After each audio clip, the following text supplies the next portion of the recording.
what's the saying? You know, it's like, okay, well, if you're not sleeping with your husband, who the hell are you sleeping with? There was a time where I was very dominating, I guess you could say. Dominating as far as what? Like you were... Well, in the sense that if I said something, I expected it to go down that way. Okay. It's like, you know what? My word is law, and that's it. I see it as a good thing. You know, yes, I was, you know, overbearing sometimes and whatnot, but that made you into who you are. You felt like you made her better? So I do feel like I made her better. The following is an interview of a man who is accused of attacking and ending the life of a Southwest Airlines employee named Juan Anzaldo. At about 9:30 p.m. of November 19, 2021, Juan Anzaldo had just finished his shift and was heading to his car in the employee parking lot. Anzaldo found that one of his tires had been slashed, so he called his coworker and said, "Must be Elaine's husband."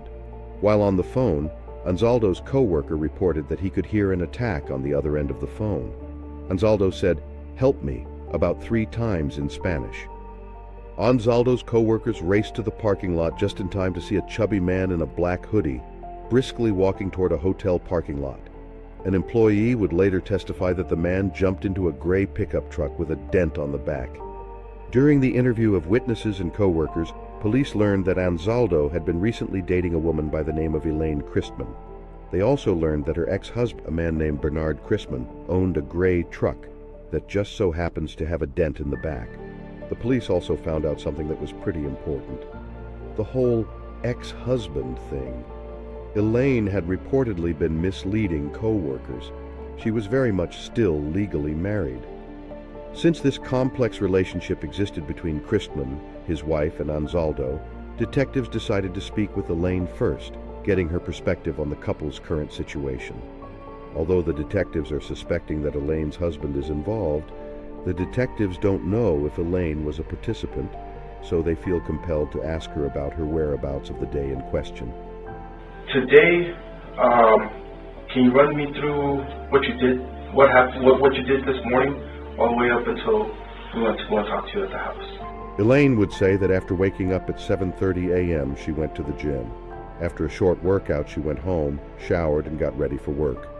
Her shift started at 11:30 a.m. that day, and she would take a lunch at 2:30 p.m. Next, he asks about what time she left work and who she was with. All right. And today, when you were leaving at 7:30ish, can you walk me through who were you with at that time? With Juan Anzaldo. How do I pronounce his last name? Anzaldo. Anzaldo. Juan Okay. Anzaldo. All right. And who is he to you?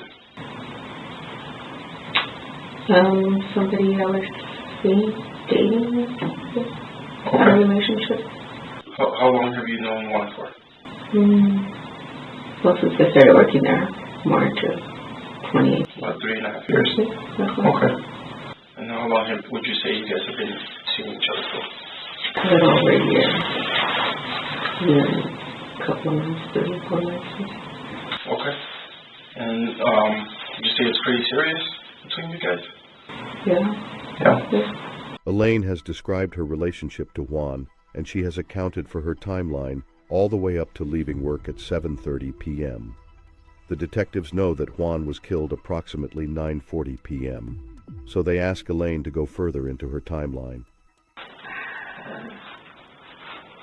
So at 7:30ish when you got off, you were with Juan. Mm-hmm. Can you walk me through? Well, he walked me to my car. Mm-hmm. Well, I actually clocked out a little after 7 o'clock, and then he would always walk me to my car. So he walked me to my car, and we just hung out for a little bit, and then we drove out of the parking lot, and then I would drop him off, like, at the front of the building. He'd go past. So it's normal for him to walk you out every single day? Okay. And then as soon as you guys were done hanging out in the parking lot, it's an employee parking lot, correct? Mm-hmm. Okay. And it's off to the right side, like as you were looking at the building, the airport, it's off to the right side? Okay. You go and drop him off pretty much every day there in the front? Mm-hmm. Okay. And what time does his shift end? His shifts are different than mine. I think today his 9:30 maybe. He's going in at 1 o'clock. Was his start time? And usually you guys work about 8 hours? Mm-hmm. Okay. Was anything out of the ordinary today? No?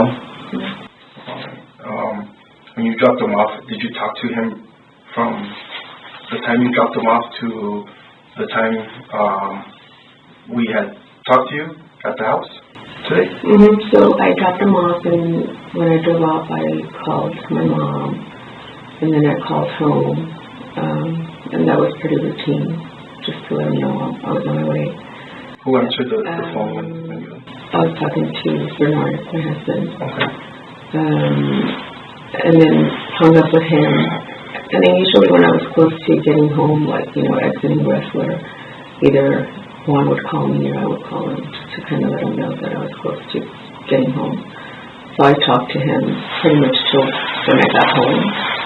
And then we messaged a little bit, and then I told him I was going to go to bed because I got to go in at 4 in the morning today. So took her to Tylenol PM, fell asleep, and then like at 12-ish, I would say, my phone started like ringing. After giving her timeline, Elaine gives details about the many employees that would call attempting to notify her about Juan's death. But the detectives want to know specific information, mainly about her husband. Elaine describes herself as being in a relationship with Anzaldo for about 15 months. Because she is still legally married to Bernard, the detectives ask the obvious question, how does her husband feel about this? Let me ask you, how long have you been married? 2006, 14, 15 years already? Together, 26. Okay, so, Long time. Yeah, okay. Are you guys having problems? Yes. Yeah. Yes. Okay. He had moved out in December of last year. And this is Bernard, right? What's his last name? Christmas. Bernard Crispin? Mm-hmm. So you guys have been together for approximately 26 years, married about 15-ish. Mm-hmm. And he moved out when? December of last year. Of last year. Okay. And then he had just moved in at the beginning of this month, temporarily, because his lease had expired. So he had asked if he could move back while he looked for a new place to live. And so he's been there for a couple of weeks. The investigators are starting to get a picture of the relationship between Bernard and Elaine. Bernard, having moved out for a year, is now back in the couple's home. The excuse to move back in, his lease is up, and he is looking for another place. The investigators are seeing it a different way. So they probe deeper into the relationship. Why, after 26 years together, are they having problems? What started you guys' problems? Years of life, drinking, fighting, cheating, just a lot of years of, stuff like that. And you guys have been separated roughly how long? For a year. Over a year? Mm-hmm. Had he been seeing anybody else? Not that I know of. Okay. Now, for the first time, the detectives are going to push Elaine to share any knowledge that she might know about the incident. More than ever, they believe her husband may be responsible, and they push her for the details to prove that theory. Did he know about one? Mm-hmm. Yeah. Mm-hmm. What was his feelings towards her? He really wouldn't express much about him, other than he would, a couple of times he did state that, because we were still married, that if I was to, I guess, continue my life, remarry somebody, that it wouldn't be him, just because he felt like, I cheated, which I guess you could call it that. But you guys have been separated. But we've been separated. He was even living somewhere else, correct? Mm-hmm. But aside from that, really, he really wouldn't. He would ask questions like about like a relationship, like wanting to know details, but would never give them to him, but would never express anything to him. I mean, there's really more information that he would ask, but let it. Did he give you trouble about him? No. You may recall when Juan saw his tire flat, he called his close friend and co-worker Eric, and he heard Juan say, "It must be Elaine's husband." Investigators are at a stage in this interview where they feel that Elaine needs to explain why someone would come to that conclusion. I talked to Eric, and he heard a voice. Yeah. Say, hey, you need help. And the reason why I'm going to tell you this is because he goes outside, and he sees that his tire is flat. And they're friends. And he said he's really good friends with you because you guys came in at the same time together. So he said your kid was San Antonio. Like you guys both, from his understanding, you guys are in a full-out relationship. You guys been dating for like a year and a half. He said that when the tire popped, or his tire was slashed, he called Eric. And I guess the reason why, because they have similar trucks, that's Tacomas. Okay. One thing that he did say is, he asked him, well, who do you think did this? And according to what Eric's saying, that Juanito, that's what he called him. Everyone likes him. He shouldn't have any problems. But what he said is probably Elaine's husband. That's what Juanito said. And then shortly later, Eric hears a voice in the background asking me, need help, what's going on, and then a struggle happens. So they feel like he's getting jumped. Why would you say your husband? Elaine has a pretty good idea. She recalls an event from about 1 week before the murder, an event that would show us just how determined Bernard was to have his marriage back with Elaine. So I just had a birthday not too long ago, and then he gave me some diamond earrings for my birthday. Bernard found out, and he really wasn't pleased about it, I guess you could say. And it goes back to he always wanted to know the details, like how serious, am I going to marry this guy, am I going to divorce him, that kind of thing. I chose not to ever discuss things with him because I just chose not to. So, about a week ago, I would say, I want to say maybe Thursday of last week, we had both gotten out because I had to work late. I had gotten extended to close the back office, so I got off at 11. So when we were pulling out of the parking lot, he was there. The detectives finished speaking with Elaine and felt comfortable that she was not responsible for the death of Juan. With that said, the information that she gives police puts her husband in the role of primary suspect. The police go over to their other interview room because it's time to get some answers from Bernard. Things would start off in an interesting way. Bernard passes out and hits his head. Detectives come back into the room and find him like this. Oh, man. You okay? Yeah, I'm okay. What happened to your face? I'm just tired. Well, you're bleeding from your face. I am? Oh. Get yourself a pit. Yeah. You have a bloody nose, or? Yeah. That's weird. Hey, let me get you a trash can. Thanks. The detectives allow Bernard to clean up a bit and offer him the opportunity to get medical attention. After Bernard assures that he is fine and does not want to be looked at by paramedics, the detectives read Bernard his rights. Then they start to ask him about his home life. Did you always have that? Did you fall down? Man, I don't remember. I'm tired. Ooh, I think I got my forehead up. Are you okay? Yeah, I am. You want to be seen by No, I mean, I'm not like that. Maybe once. Yeah. Did you fall forward when you fell asleep, or? I think I actually fell forward. Okay. You're good, right? Thank you. Yeah, we just... No, I don't... Yeah. No. Well, let's clean you up first, okay? I'm good. Just clean up. Yeah, let's go right here. Can you have some? There you go. Oh, sure.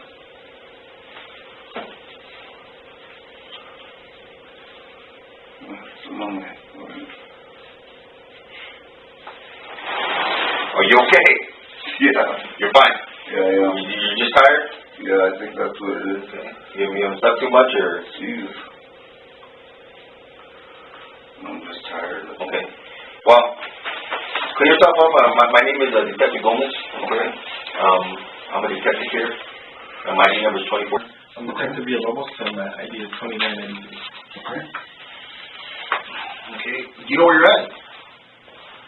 Yeah, I mean, they drove me over here to the substation. I mean, I was talking to the other officer that was here, and I was like, well, you know what? Everything that happened at the house, I mean, it seems... Okay. Well, pretty serious. Look, I'm sure you have some answers for me. Okay. I will answer those. Okay. Let me just get some information. Today's date's going to be November 20th, and the time is 8:35. Okay. I'm going to say the case number, what is in reference to. It doesn't mean anything to you, but it just kind of helps us keep track of what we're talking about, okay? Okay. Case number is 2132-3220. And this incident happened at 6701 Convair, okay? What is your name, sir? Bernard Christman. Bernard Christman. What's your date of birth, sir? Right now, you're not cuffed. You came in here because I guess we went to your house, right? Right. Okay. Before I talk to you, before you can ask us questions, I have to read you your rights. You know what your rights are, right? Yes. Okay. Let me read them to you. Tell me if you understand them. If you don't understand them, I'll read them to you again. We'll go from there, okay? Okay. Now tell me this is correct. You hereby, knowingly, intelligently, voluntarily waive these rights. Is that correct? Waive these rights? Yeah, if you want to talk to us. Yeah, I mean, I'll talk to you. And that's what I mean by that. Right. Okay. That's what I mean by waiving your rights. So I can talk to you, and you can talk to me, and we can have a conversation and explain to you Correct. why we're here. Okay. Okay. So you're good enough to talk. You understand your rights. Yes, I do. Okay.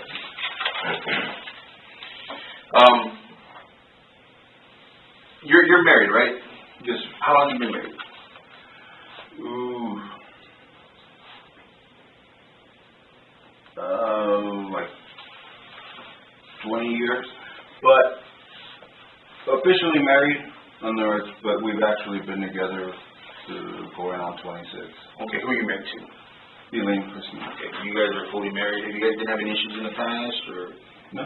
No issues. Everything's fine. Okay, how many kids do you guys have together? Well, we have 4 kids, but one of them is our oldest, was from another relationship. Okay. I've only spoken to one of your kids, and she adores you. Okay. Mm-hmm. Just to let you know that. Okay, so that's where we're at. Okay. And that's Bessie. Bessie, yeah, I saw her. Bessie, yeah, she's a good girl. Okay. I guess according to Bessie, you and your mom, I guess that she's not really involved into your relationship. Does that make sense to you, or is she pretty much involved knows what's going on with you and your wife? Well, Bessie's, she's my wife's favorite. Well, you're not supposed to actually say that. Well, you can say that because they're not here. Yeah, but she is. So Bessie and I can see why. And my wife, she is her favorite. Everybody has their favorite. Yeah. I know I'm not the favorite. Neither am I. Yeah. But we all know who is the favorite. So it's one of those that,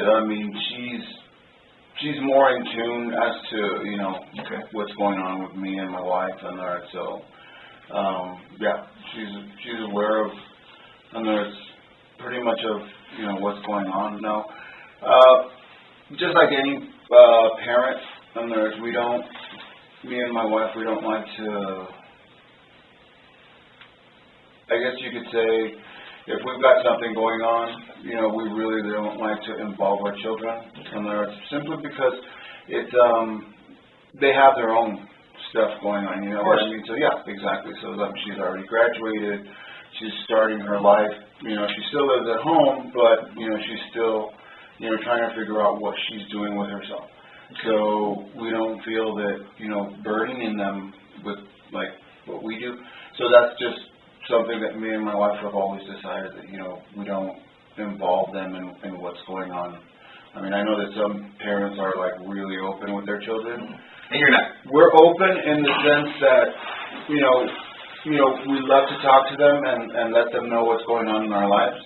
And but if it's something that we don't feel is gonna, you know, basically help them, well, then it's not good for us to actually sit there. Like, let's just say if we were having monetary issues, or if we were having issues of that, you know, yeah, of course, things like that. Yeah, we don't want to burden them with you know, they deal with enough. What issues have you let them know about? But, you know, as far as, like, so that's what I was saying. Like, Bessie, you know, she kind of, you know, she's aware of what's going on, you know, where she doesn't bring it up, but, you know, she'll notice, like, she'll notice things. And then, with that being said, tell me what's going on. Tell me what's going on.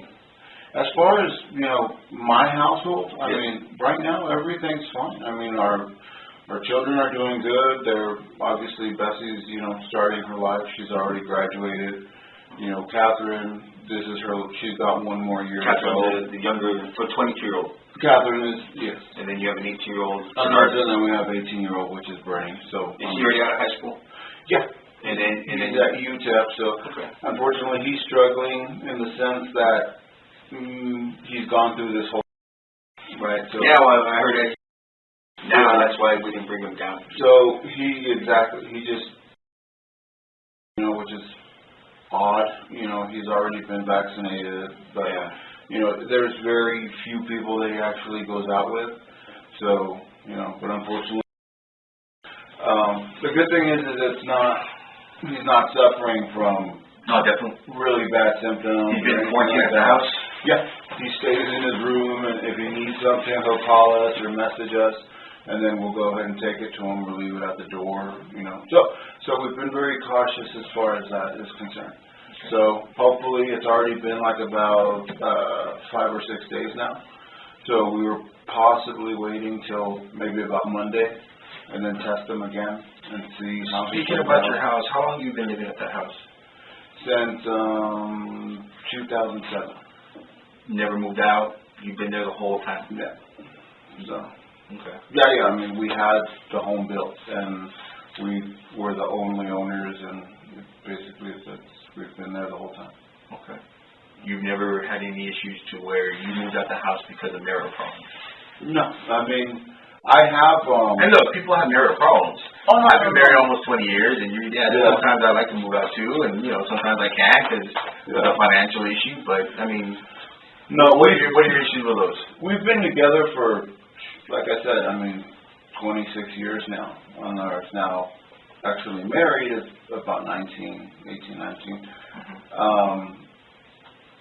But yeah, so I mean, we have our problems that we discuss or whatever, and I mean, just recently we had an issue where I left the house.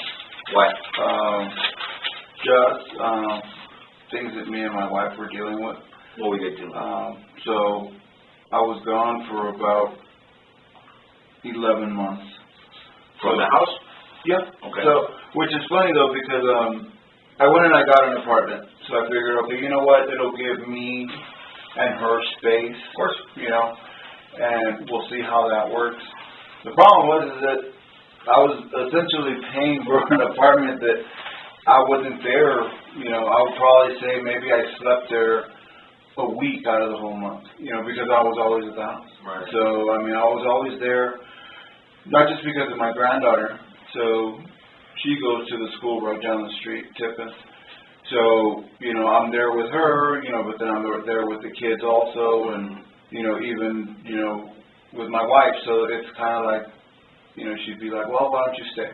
And I'm like, well, no, you know what, okay, you know what I mean? So I'm like, okay. I ended up staying over. What apartment did you rent when you rented? And it was on Mesa, the Trio. Okay. It used to be the Warren.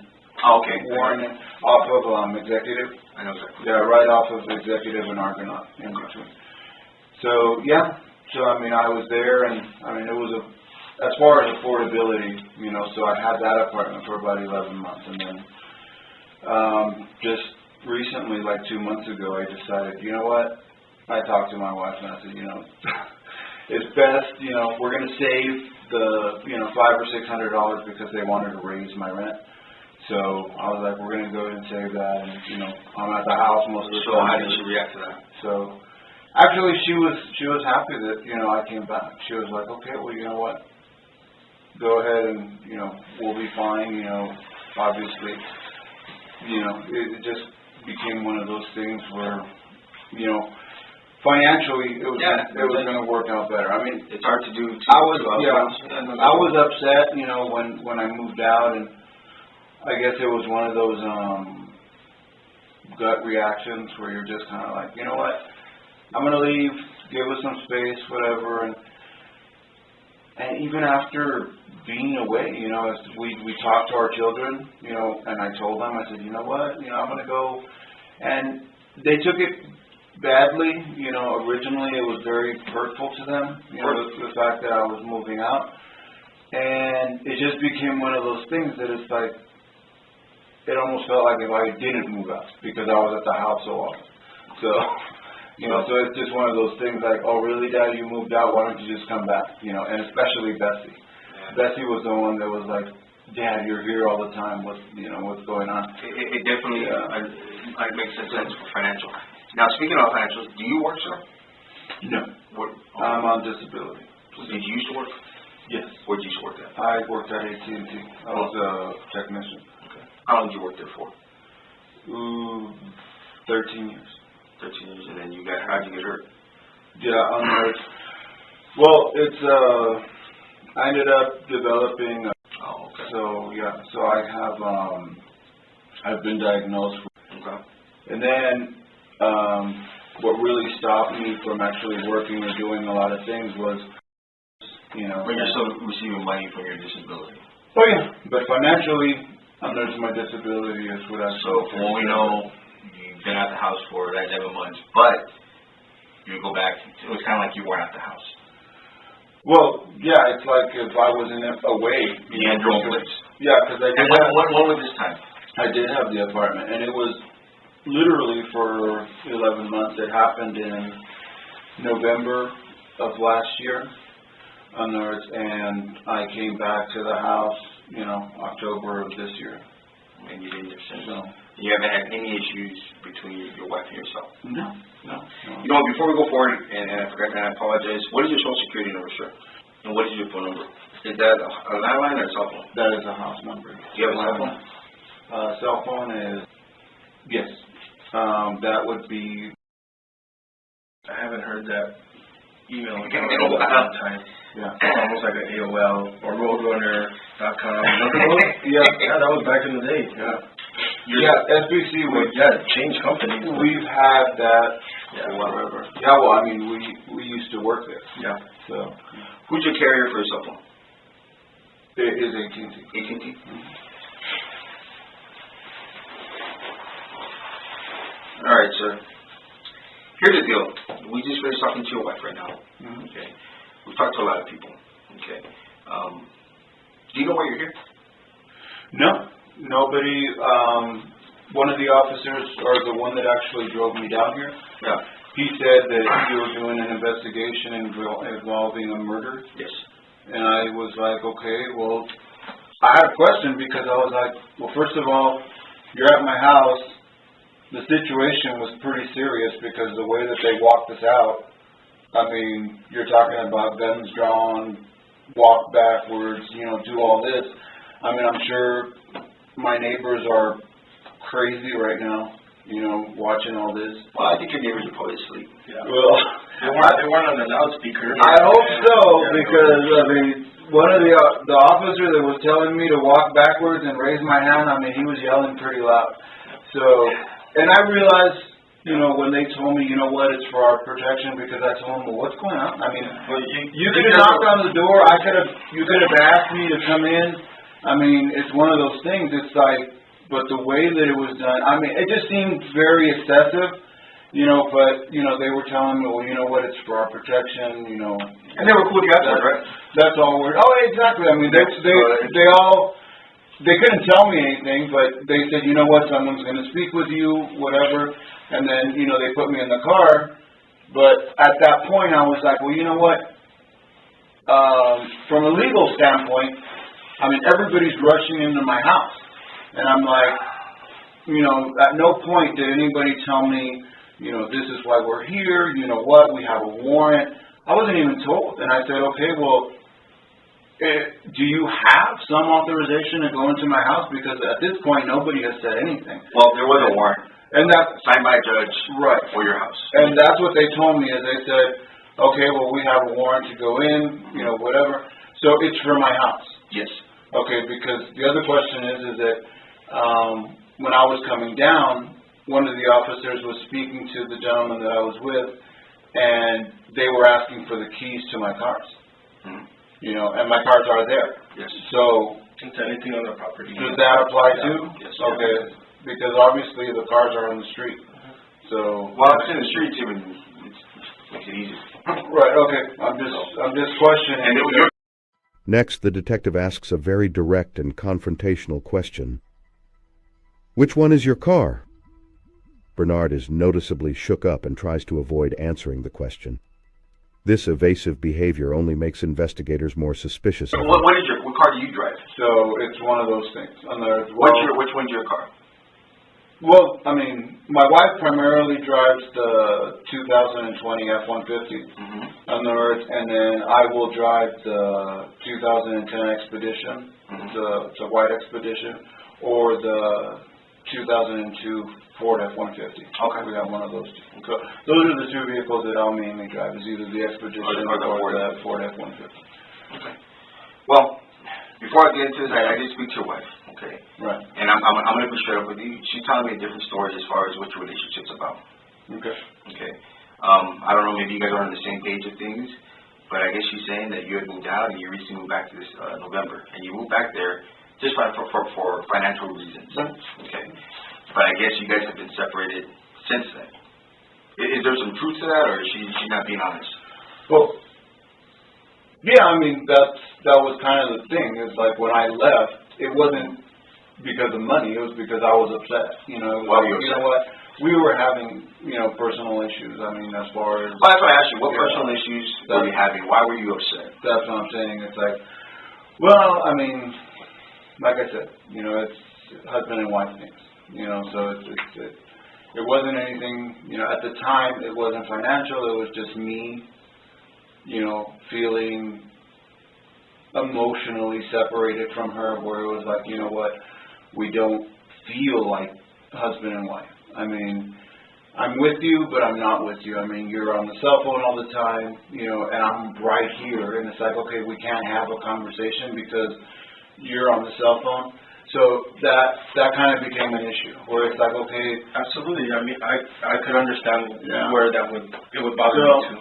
Yeah, so it was one of those things. So it was things like that, where it was like, okay, there was an emotional detachment, where it was like, okay, well, where are we at? You prefer to be on the cell phone, and I'm in the same room with you. Right. And, and if not, you're in the bedroom, watching TV or on the cell phone, and I'm inside in the living room, and you're okay with that. And, so it was things like that where there was some detachment emotionally. Which would cause the problems. Right. So in any relationship. Exactly. Yeah. So if you're feeling that kind of detachment, and not to mention that it was also affecting the relationship, I mean, come on, we're all men, but, sexually, the whole thing, right?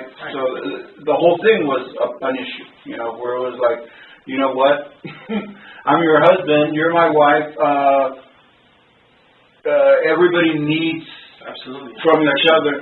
Exactly, you need something, and you seem to be like okay with not, and it's like, okay, well, I guess, everybody, what's the saying, it's like, okay, well, if you're not sleeping with your husband, who the hell are you sleeping with? So it became that kind of thing where I was, I guess, questioning, and she'd get totally upset, like, okay, that's like huge disrespect to her, the fact that I would even question that, she was with somebody else or sleeping around or whatever, so, I mean, so it was things like that where, obviously that was affecting our relationship, and so she looked at it like, your accusations are more than I can take. You know, it's like, hey, you know what? You need to stop that, whatnot. And I, unfortunately, I couldn't. You know, it was just one of those where I was constantly questioning. So those were the things where it was like, you know what? You want to move out? Go ahead. She wasn't opposed to it. So I guess that's why she's saying, you know, it's like, hey, you know. So would you say it bothered you more than it bothered her?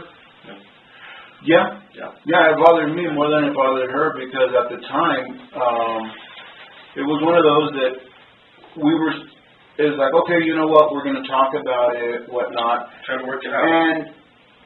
And I just saw that, you know, she wasn't, you know, really into it. You know, it was like, you know what, I'm sitting here telling you that I want to talk about it and work it out, and you're like, okay, whatever. And it's like, how to make you feel. You know, and it's like, really?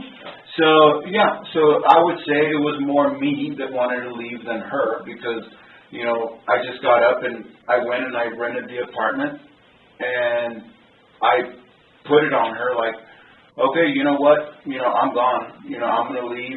And then it became like, really? You know, I thought we were going to talk about it, you know, that kind of thing. So yeah, so obviously she would say that, yeah, our relationship is non-existent as far as, you know, you would say any type of... And I guess I was a little confused because when I first asked you, oh, everything's fine, we're good. So, and the reason why I'm asking you this is because when speaking to her, she said, well, no, it's not. Yeah, I mean, that's what I'm saying. It's like, okay, like I told you, it's like, all right, every relationship has issues, you know, but I think it's, to me, I look at it like it's things that you work through. That's what happens in a relationship. Were you ever unfaithful to her? No. I mean, we have problems that... and look, and I'll be honest. We're all men. Yeah, I'll be honest. What happens is that there was a time where she questions my loyalty to her or fidelity, and this was honestly 23 years ago. So literally, it was before Bessie was born. Okay. You know, yeah, and obviously she holds that. Yeah, or she told us. Exactly. So that's a torch that she bears, you know, and it's like, you know what? It's been a long time, but it still digs at her, and it's one of those things that I've always told her, hey, you know what? There was nothing, you know, you kind of made a big deal out of it, and she's like, no, she doesn't let it go. So yeah, so does she hold things against me? Absolutely. All females do. But that's what I'm telling her. It's like, you know what, you're talking about, it was before Bessie was born, and you're still bringing that up. And I think what happened is that just recently, and I say just recently, but it was, Bessie was playing softball. Really good softball player. Was she catcher? Yeah, she was a catcher. We used to go to tournaments. I mean, you're talking out of town all the time. And it just so happened that one of the teams that she was on, her coach was like, hey, you know what? She was playing high school, but then she would also do tournament teams. Travel teams, yeah. Yeah, so she's doing that. And one of her coaches was really good, and he used to work with Coronado. And he said, you know what? We're developing this girl, you know, we want you to come out, you know, whatever. So she was like, okay. So then she goes and she's playing, and it just so happens that one of the times that we go, that female's there. That female happens to be, the picture happens to be the female's mom. So it's like, after all these years, she saw her. Yeah. And it's like, it brought up bad memories. well, there you go. Yeah. So it was like, you know, you're talking like, and I told her, and I would say, you know what, are you okay? You know, that's an issue, whatever. And she would be like, no, I'm fine. You know, Bessie's doing her thing, whatever. But I could tell. I said, you know what? Everything just kind of went downhill from there. So, yeah, so we had issues, and this was about 8 or 9 years ago when that happened. And you're talking, man, that was a problem. And so, see, would you say like it's something that you guys have never? She's never been able to work past it, and it's always going to be a problem. Well, yeah, exactly, right? Because she still holds it against me. Absolutely. So it's one of those that, you know, and I understand it because, you know, there's things that, you know, I could sit there and probably do the same thing, you know, but it just becomes one of those where you're like, okay, you know what? We either move past it or we don't. And that's what I've explained to her. It's like, you know what? This was a long time ago.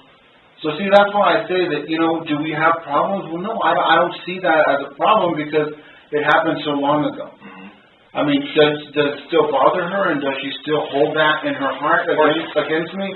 Absolutely. Now, let me ask you this. You know, but has she been faithful to you? Yeah, I mean, that I'm aware of, she's been faithful to me. What do you mean you're aware of? Do you think maybe she's done something on the side or what? Well, that was kind of part of the problem when I left. Okay. Well, tell me about it. Exactly. So it was like, okay, you know, it was one of those things that sexually, like we were talking about, you know, she was very detached, you know, where it would be one of those things where it was almost like if we were just going through the motions, if at all, you know. So, you know, I was constantly questioning her, like, well, what's going on with you, you know? There's times where, you know, if we're together, it becomes one of those things where it's like, okay, well, hurry up, you know, that kind of shit. And it's like what, like a quickie? Exactly. So it was like a quickie. So I'm like, okay, well, what happened to, you know, let's passion. Exactly. The intimacy. So perfect. There you go. On the intimacy really had dropped off on there, and that was my biggest concern. And I constantly question it, and she's telling me I'm crazy. You know, you're crazy. You're making things up. You let your imagination get the best of you, and that's basically her response to everything. That it's like, oh, you see, there you go. And I'm like, okay, so that's your answer to everything? It's like, oh, there you go. And so what? I'm the problem? Yeah. And then she'd be like, well, no, but you like to create issues, you know, you can't be fine. So, I mean, so there's times that we're being fine, right? And then all of a sudden something will happen, and then boom, the bell goes off in my head, and I'll make some stupid comment, you know, but... You go through her phone? Oh, yeah. I've gone through her phone in the past. You found anything? Yeah. So, and there's, conversations, and see, those are things, too, that I'll find messages, I'll find things like that, and I'm like, whoa, what are you doing? And it might be somebody that she was talking to in the past, and I'd be like, what the hell is this? Why are you talking to that person? I thought we were done with that. And she'd be like, oh, you know, there you go. You know, there's nothing going on. It's just a conversation. I bumped into him at the airport. So see, now that she started working at the airport, how long has she been working she'll at the see airport? people here in El Paso. She's been with the Southwest for about 5 years, but she started in San Antonio. Okay. So she was commuting for the first 2 years. And then luckily she was able to transfer back to El Paso. So she's been doing what she's doing right now for about 3 years. Okay. So, you know, she'll see old acquaintances that we had when she was at AT&T, things like that. So there were a couple of people that I had issues with. And, you know, we'd had fights over it in the past. And she totally stopped. You know, it was like, okay, you know what? I'd go through her phone and I'd see some conversation that I felt was off color, and she'd tell me that I'm stupid, that, you know, you're making things up, it's all in your head, you know. So then I'd be like, okay, there was a time where I was very dominating, I guess you could say. And And she was very receptive, you know, where, you know what, I don't know if it was just because she respected me or more it's the fact that, you know, she didn't want to have problems. Dominating as far as what? Like you were... Well, in the sense that if I said something, I expected it to go down that way. Okay. It's like, you know what, my word is law and that's it. That kind of thing. I get you. You know, the machismo, whatever. So if I told her to do something, I expected it to happen. And it did, you know, and I told her, I said, you know what, as she grew, because of our situation, I go, you know what, relationships change. People change. You develop different mannerisms, different characteristics depending on, you know, what happens. And I go, and I know that in our life, you know, I see it as a good thing. You know, yes, I was, you know, overbearing sometimes and whatnot, but that made you into who you are. And I go, and I love that person. I love the fact that you've become strong-willed. In other words, you have independence. It's not just like yes or no sir, whatever. It's like, no, wait a minute. We're married. I'm your wife, but come on. You felt like you made her better? So I do feel like I made her better, and she is better for it because, I mean, she doesn't let herself. She used to be one of those that was a little naive. She was a pushover at times where people would... Exactly. And now it's like, you know, she stands up for herself. She knows what she wants in life. And she can, you know, be an independent, strong person. And I told her, I said, I love that. But in her case, she thought that it was like, you know what? She would take it a little too far the way I looked at it. It's like, you know what? I'm giving you this. I'm okay with it. I don't want you to feel that I have a problem with it.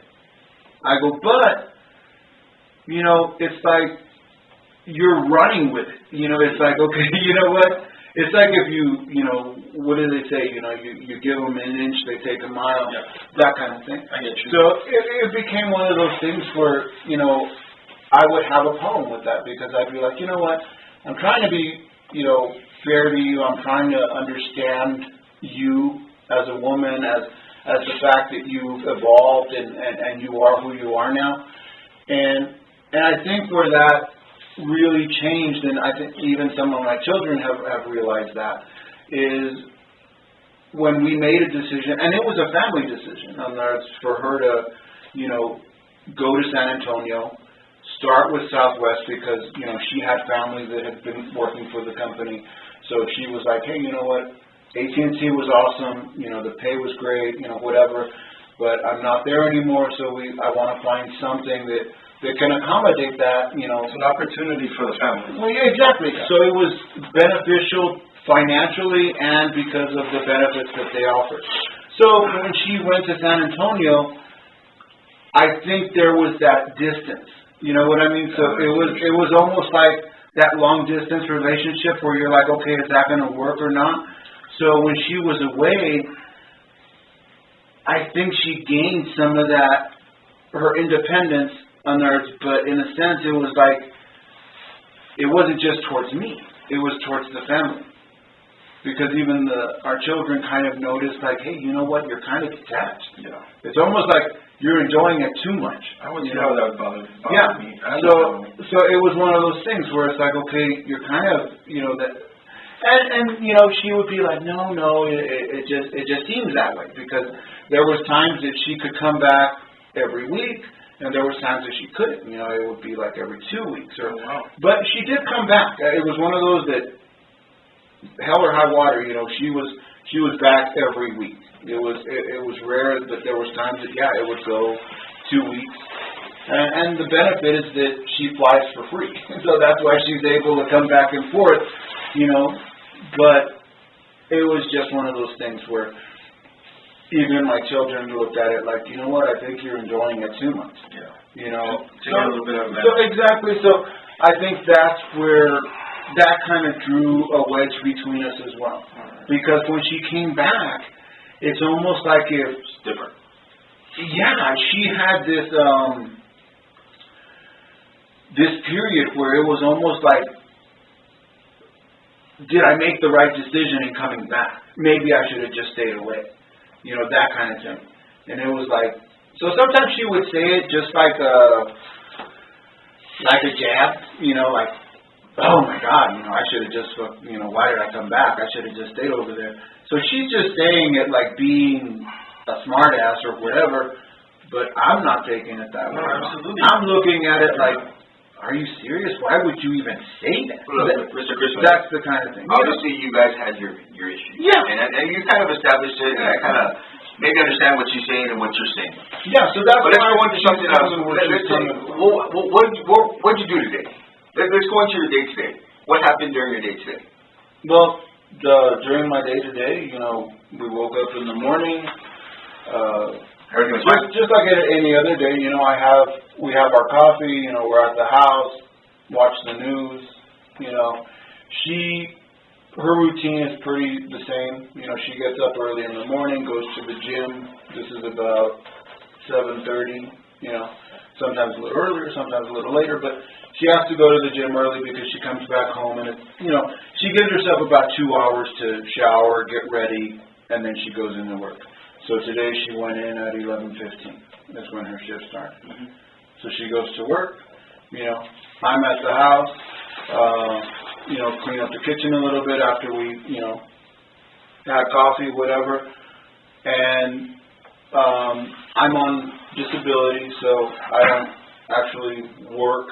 But there's this service that if I'm up to it and I'm feeling okay, where, you know, I can get up and get around, there's times that, believe me, I can't even get out of bed. You know, so there's times that my mobility is terrible, so I can't function. So that's what's great about this service. You know, if I feel okay, I'll pick up some jobs, and basically what it is it's a delivery service. Did you pick up a job today? You go shop? Yeah, absolutely. So today I felt okay, so that's what I did. You know, my wife went to work, I did that. What time did you The service is called Instacart. Okay, so I left the house about a little bit before my wife left. So I saw her out. So we left at the same time because I saw her out. You know, I told my son, it's like, hey, you know what? I'm going to head out. If you need something, call me. So obviously he's locked in his room. So when he's locked in his room, even though he moves around, because we tell him as long as you have your mask on, you're washing your hands, whatever, you can come out. You know, just have your mask on. But that's limited. So then when I leave and there's nobody in the house, I tell him, hey, you can come out, you can cook something if you need it, you know, heat something up in the microwave. Just let me know what you've done. Make sure you're sanitizing your hands, but I'll still come home and I'll Lysol everything. So yeah, we got tons of Lysol. So I'll Lysol. So it's like, what did you do? You went through the refrigerator, you used a microwave, you were on the counter, whatever. I'll Lysol everything. So, you know, I'm being protective of him and the rest of the household. So it was just one of those things. So I let him know I was leaving, and I was gone for the duration. I mean, I came back maybe 2.5 hours later, checked on the dogs, let them out, made sure that they ate, you know, and then I told them to, you know, put them in the kennel, because we leave them out for a certain amount of time, and then, you know, we put them away just so that, you know, they're not when you came back getting into stuff. All right. So you picked up a couple jobs. Where were the jobs at? Here on the west side. The stores were Albertsons. Okay. Yeah. So you picked up at Albertsons. I picked up a store, the Albertsons on Red. Okay. Off of the Gateway, and then there's another Albertsons on Wrestler and Mesa. Okay. So yeah, so I picked up a job from there. And where do you take them? And then I picked up a job to the customers. Okay. So it's pretty much like a delivery service. There you go. Okay. That's what Instacart is. So you pick up an order, and let's just say the order says, hey, you know what? It has 8 items. You shop it for them. So that's the whole service. You go in, you shop it for them. Instacart is paying you for the delivery plus the tip on top of that. So that's what Instacart is. So you shop for them and then you deliver the service. So that's what I said. I mean, it's nice for me because My disability allows me. They're like, if anything, they encourage it, that if you can do something. So you left the house at what time? Yeah. So the Instacart. I left. Right when she left. Literally right when she left. About 11 o'clock, right? My wife left. No. 10:30. Yeah, she leaves about half an hour ahead, so it was. You left together. It was like 10:45. How long were you doing this job? Were you doing it all day? Yeah. What time did you stop at? I was doing it all day, and I would say today I actually stayed out later. It was almost going to be a little bit after 9 o'clock. At night? Yeah. Okay. At night. So. And when you're doing these jobs, you're just by yourself, right? You never pick up your grandchild. You never do anything like that. Oh no. So it's by yourself. I do it by myself. Yeah, like today, for example, like I said, I left the house, but I came to check on the dogs about 2 hours later. Then my granddaughter gets out of school, and she goes right there to Tiffin. So she gets out of school at 3:20. Okay, so I came back for that. So I pick her up. Yeah, I come back to the house, I go pick her up, I bring her home. When I brought her home, Bessie was home. So I went ahead and, I was at the house for about 20 minutes. Got something to eat, grabbed some waters, and then I was like, okay, Bessie, you're going to be here a while because she didn't have to go to work until 5. Mm-hmm. So I said, I'm going to go down to the store, go out and see if I can pick up a ticket. So a lot of the times, the GPS or the locator can see where you're at. Are you at home or are you closer to the store, whatever. So if you're closer to the store, they're going to send you a ticket because they say, hey, you know what, we can send him a ticket. He's right there. He can shop it right away. So you're saying you did all this on the website? Oh yeah. On the website. I stay on the west side, and there's now some of my deliveries, like today, for example, I had a delivery that took me to the other side of Utah. Okay. So I was basically almost towards downtown, off of Yandell, going up. Sunset area. Yeah, exactly. So it takes me. So I guess you could say, well, yeah, that's still west side, kind of heading towards central. But yeah, I look at it as still west side. So, but yeah. So that's what I did for the rest of the evening. And like I said, I go back home, and then my oldest daughter was actually going to pick up my granddaughter. So I went ahead and left her, and it just turned out that she was supposed to be there at 5, and she showed up a little early. So I said, well, that's great. Elaine was telling us that you went and dropped off lunch to her today. Remember that? The pills for her stomach. Yeah. And there was that. So that happened. Around what time?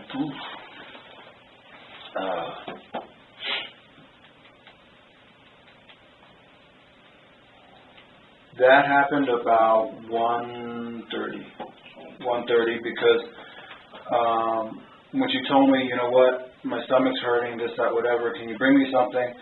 And it just so happened that, when I'm driving, she's like, hey, if you feel up to it, if you want to be nice, can you stop and get me a McRib? And I was like, oh, okay, well, there's no McDonald's around the airport, so, and I'm like, well, what? I'm not down the street. On Airway in Montana. Well, you know what I mean? I didn't. Get you. Yeah. Is there one on Airway in Montana? Yeah. I think it's started there, right behind it, McDonald's. And this is the Golden Arches. Well, then I'm having a brain fart because I'm like, you know what? The closest McDonald's is going to be towards Hawkins and the Gateway. So, and I was like, you know what? I'm not going to go over there. So I actually stopped at the Whataburger, right there by Chick-fil-A. So I said, you know what? Well, so then when I got there, I was like, hey, you know what? They were out of McRibs. And then she just laughed because she was like, oh, okay, whatever. But she loves Whataburger too. Who doesn't? Yeah. So, I got her Whataburger, left her the pills, and that was about, originally when I left the west side, it was about 1:20.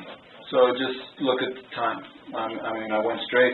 And the good thing is that she normally works the counter. Mm-hmm. So it's one of those things where, you know, she can tell her coworkers, hey, you know what, I'm just going to run out real quick. So even if it's not her break, she can just run out to the sidewalk, and that's what she did. You know, she was like, she ran out to the sidewalk, I gave her her stuff, and then, you know, came back. A lot of the times what will happen is that since Costco's right down the street, I might go chill at Costco a little bit in that area, and then you've got the Albertsons on Montana. On there, so you get a ticket. Exactly. So I'm like, okay, well, if I'm already over here, if I can pick up a ticket instead of just driving back to the west side empty-handed, you know, a lot of the times you'll get tickets that'll send you back towards Central or back to the Utah. So you did do some deliveries outside of the west side. So, well, no, actually, I didn't, because I tried to pick up a ticket. So I was chilling in that area, but I never got a ticket. So I didn't get a ticket, so I ended up, it was one of those things where I came back empty-handed. You know, I ended up driving back to the west side just to find a ticket in the west side, because there was nothing that actually brought me back. When you dropped her off, dropped off that stuff, she mentioned to us that you sent her a text message. You remember what you told her?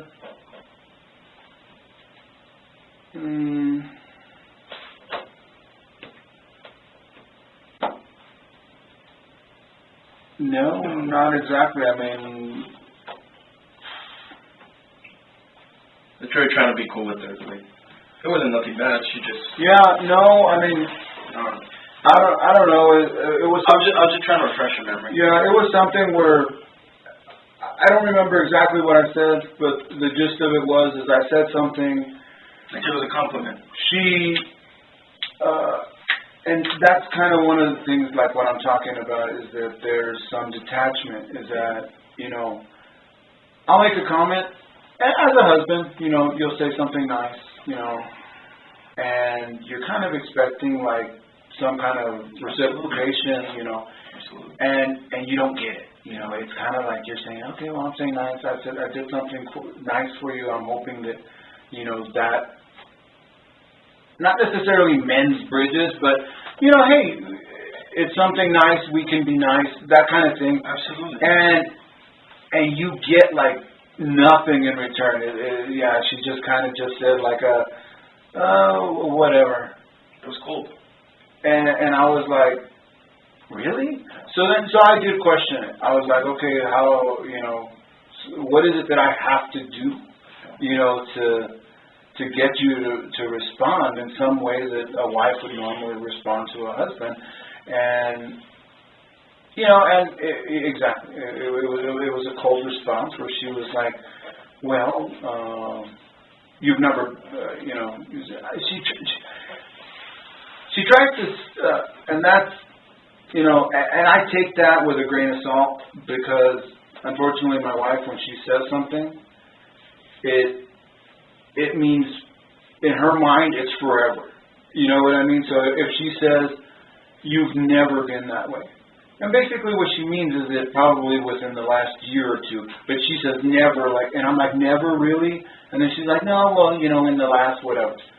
But nonetheless, she'll always start with that. You know, and so it's one of those things. Just keeps bringing it up. Yeah, so she's just like, so she mentioned something that, you know, after you dropped off the stuff, you were trying to get a ticket around that area, but you didn't, so you ended up coming back to the west side. Yeah, nothing happened. So you picked up your grandbaby?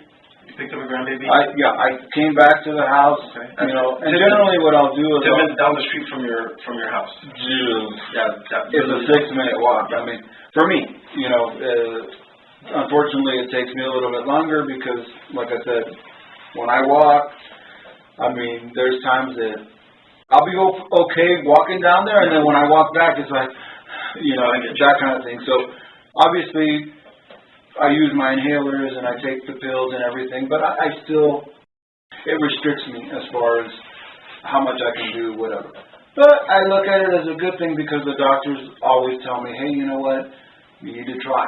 You need to try. I know that you can only do so much, but, you know, try within your limits, and maybe, you know, you'll do more. So nonetheless, so I picked up my granddaughter. She got out at 3:20. So I'm there. I pick her up. I brought her back to the house. Who was at the house? And Bessie was at the house. Okay. Bessie? So I got home. What about Catherine? Bessie and Bernie were at the house. And then, but like I said, Bernie is Bernard Jr. Bernard Jr. Okay. And he's just in his room, you know. So And then I did let him know. It's one of those things that. But generally, he's in his room anyways because he games and he does all that, you know. So he comes out when he needs something, you know. I need a drink or I'm hungry, whatever. But for the most part, he's in his room, and then. So I'm constantly checking on him, like, hey, have you done your homework? Have you, you know, did you get online today so you could, you know, look at your lectures, things like that. So I'm on him about those things. And it was just one of those things where me and my wife, we have the thing that anytime we get home, we announce ourselves. We let everybody know, hey, I'm home, you know, whatever. So in case they need something, or at least they know. Yeah. Because sometimes they're in their room, and Catherine will come out, and we've been home for an hour. And she's like, when did you get here? You know, so because of that is why we'll normally tell everybody. Well, that makes sense. So yeah, so between the time that you got there with the grandbaby, you didn't leave.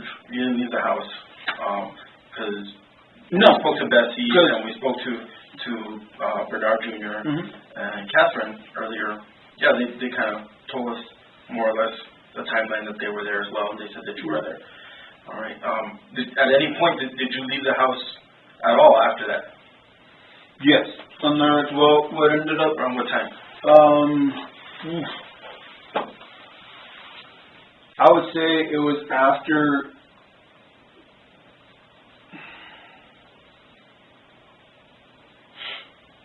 6:30, 7 o'clock, because Fridays is always, you know, we eat out. So it was one of those things where it's like, okay, what do you guys want? They always take a vote, whatever. So I ended up getting them McDonald's. Okay. So it was like, okay, you know what? We're getting McDonald's. So you okay with this, whatever? And it was like, which McDonald's do you go to?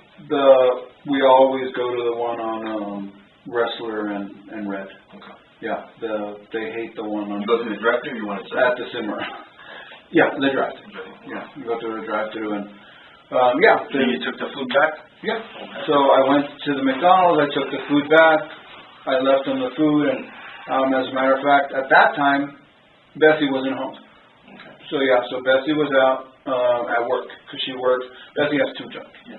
So she works at Under Armour, and then she got a break, and then she had to go at 5 o'clock. She went in at Marshall's. So she works at the Marshall's in the Northeast. So she goes into Marshall's and she closes. And she ended up getting out today, or yesterday, in between 9:30 and 10. Okay. So then, when I bought food for Bernie and Catherine, and it was one of those things where it's like, I messaged her and I said, hey, you know what, when do you get out? I bought food for the kids. Are you going to come home? Because a lot of times her boyfriend lives in the Northeast, so she might go hang out with him a little bit. But lately, since she's been working doubles, kind of, where she'll work at Under Armour and then she'll work, because generally it's one or the other, but this last week and a half she's been doing both jobs every day, so she really hasn't had a day off. I think she had a half day just maybe a week ago, so she's been working pretty much nonstop. So it was one of those things that I went ahead and I picked up. I told her, you know what, just let me know when you get out and I'll get you something. And you went to her or something? Yeah. Okay. So around what time was that? So when she got out, I went and I picked her up something. She messaged me about 10, 12 or something like that. It was very little after 10. Okay. So she messaged me and she says, hey, Dad, I'm out. And I was like, okay. So I sent her a message back and I said, okay, that's fine. You know, I'll go ahead and I'll get you something. Okay. And then it was just one of those things. Where'd you pick that McDonald's up at? That McDonald's, I picked it up, I picked it up at the same Wrestler and Red. Okay. Yeah. Approximately what time? Since she texted you at 10, 12. Yeah. It was, PM, right? Yeah, it was at night. You know, so when she was coming home, I would say about 10:20, because I told her, I said, hey, you know what? Where are you at? So I called her and I told her, I said, hey, well, where are you at? And she was like, okay, well, I'm all over here on Northern Pass already. And I said, okay, great. Well, I'm right down the street. So originally we even had a conversation about that because I was like, well, you know what? I can stop at the Cimarron, the one that's right there off of close to the that new place that they built, the West End. You didn't stop at the McDonald's? So, Montana Airway? no. No. Okay. No, so it was like, I stopped there, I was going to go to the one at the Cimarron in front of the Walmart, and she was like, oh, that one's trash, whatever, you know, and her and Catherine were even talking. I think they all taste the same, to be honest. Yeah. No. And that's what makes McDonald's special, because it's consistency. They have, they seem to pick out whatever, so they were like, no, that one's trash, whatever. And I was like, are you serious? And she goes, yeah. So then I was like, all right. So then I drove to our normal, you know, so I went back to the one that's right there in front of Franklin on Red and Restaurant. I picked up the food and I took it home. And after I took the food home, well, I was there at the house. You didn't leave at all? No. Okay. Tonight, when Elaine explains to us that she received several calls, and you went into the room and you asked her what's up. Can you explain to me what happened there? Yeah, this was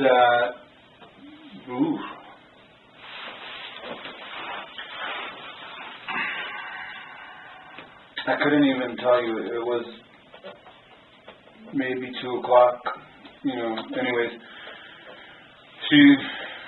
Her phone's buzzing, whatever, and then I come in and I was like, what's going on? And then she's all like, oh, well, you know, so-and-so, she starts mentioning some of the girls that she works with. They're blowing up my phone. And I was like, you know, for what? And then she's all, oh, well, it turns out that one of her coworkers was injured at work. And I was like, and I said, really? And she goes, yeah, that he was shot. And I was like, are you serious? And she goes, yeah. She goes, you know, and that was basically the gist of it. You know, that they were notifying her that, you know, this individual was shot at work. So then after that, it was like, she checked her phone online and she goes, yeah, sure enough, because the service we have at home, it's not your normal, like, we don't have cable or direct TV or anything like that on there. So we just have your basic local channels with the antenna. Mm-hmm. So those are very limited. So we only get the news, which is either at 10, 9 or 10, and then the ones in the afternoon. Yeah, so there's nothing on it too. So it's not like if we could turn on the TV. Yeah. So she did check online and she goes, you know what, there's something online that says, you know, that one of her coworkers was shot. You know, do you know what coworker that was? She told me it was one of the ops individuals. Do you know his name? I'm sorry? Do you know his name? Yeah, she told me his name. I don't know his last name. I just know that his first name is Juan. Okay. Yeah. So she told me, that he was shot. You know, she doesn't know. You know, and then I was like, okay, so you're saying that someone's hurt, whatever. And she goes, no, he's not hurt. He's dead. And I was like, really? And I was like, at the airport. And then she was like, yeah. So he actually was shot and killed. And sure enough, I mean, when we looked online, KVIA had some story saying that, you know, he had been, there was an individual at the airport that got shot. He was in the process of being robbed or something like that. You guys saw this on KVIA? On where? On the website. On the website. Yeah, okay. So if you go to KVIA, that's the story that they were running. So then it was like, okay, there was a robbery in place and the individual got shot. And it didn't really give a whole lot of details. It just said... Yeah, she pretty much says the same thing. He was 49 years old. But she mentioned to me or to us that you said something that you know, kind of stuck with her. And she said that when she told you, you said something to the effect of, I can't believe it got to this point. What did you mean by that?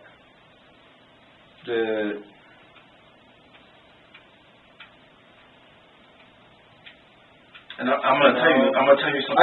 I don't know what I said at that point, but that's this individual. Well, and let me kind of step out of the frame here a little bit. This individual, the only reason I know his name, I've never met him, I've never seen him. I can honestly tell you I don't even know what he looks like. But in my mind, there was something that was possibly going on between my wife and him. Okay. And it was one of those things that I felt it as a husband because, like I said, I do go through her phone. You got your hunch. And I'd seen conversations with them before. And my wife, there's these younger girls that work with her, and she's always seen as the quote-unquote mother. You know, and it was always like, oh, yeah, you're my mom, whatever. And she's always really nice to them. You know, she gives them advice, she talks to them, because they're party girls. You know, they like to go out and do stuff, so she's kind of like always like gearing them and like, hey, you know what, you shouldn't be doing that. Yeah, she's guiding them. This, that, whatever.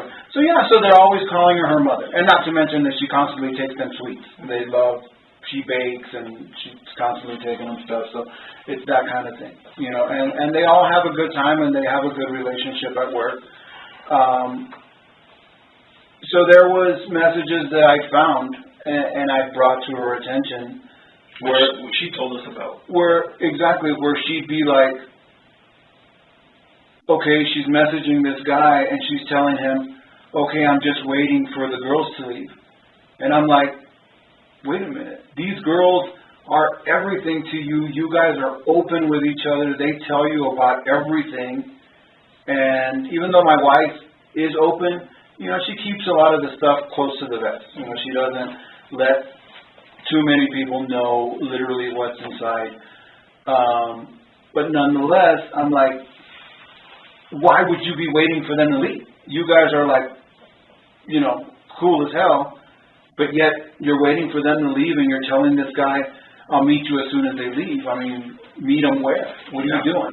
Yeah, so that... When did you see that message? That was... When did you remember seeing that message? Oh, this was...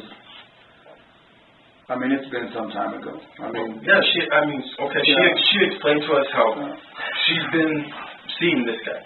No. And she's been open to you about it because you've confronted her. Well, exactly. So she's like, I can't hide it.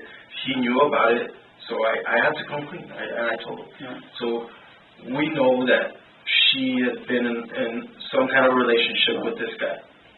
And what was his name again? Juan, that's right. And he, I guess, works with her there at Southwest, correct? Yeah.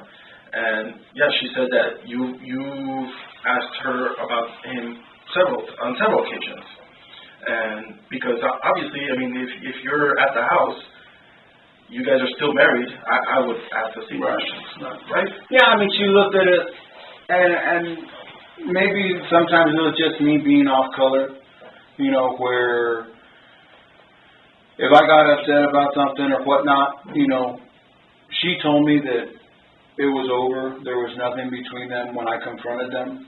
I didn't confront them, but when I confronted her, you know, I told her, you know what, she admitted, you know, I'm sorry, you know, I was seeing this guy, but it's over, you know, that kind of thing. It's like, okay, you know what, you were caught. It's not a secret anymore. Yeah. Absolutely. It's over, that kind of thing. So, you know, and I made it clear to her. I said, you know what, I want you to end it. I go, because you're my wife. You know, I'm not ready to walk out on you or walk out on my children. You're my wife. And because even when I still moved out, you know, I was still at the house. She did say that. She mentioned that. Yeah. She's like, it's kind of like he didn't ever move out. He was always there for me and my girls. Yeah. You know, she did mention that. It was the thing where, I mean, we would still sleep in the same bed. Yeah. You know, it was like, okay, I moved out, but then I'm still, you know, we're in the bed. You know, we would still do what we do, you know, as a real husband and wife. So we still had that intimacy. Now, was it as much as I wanted? Obviously not. I wanted more. And that's where I would question things. I'd be like, so I would throw my comments out. And then she'd be like, you'd be upset. Well, she'd be like, there you go. There you go. So she told me that she'd stopped seeing him. Let me ask you this. Did you ever go to the airport about a week ago and you see them walking out and leaving together? Because that's what you told us.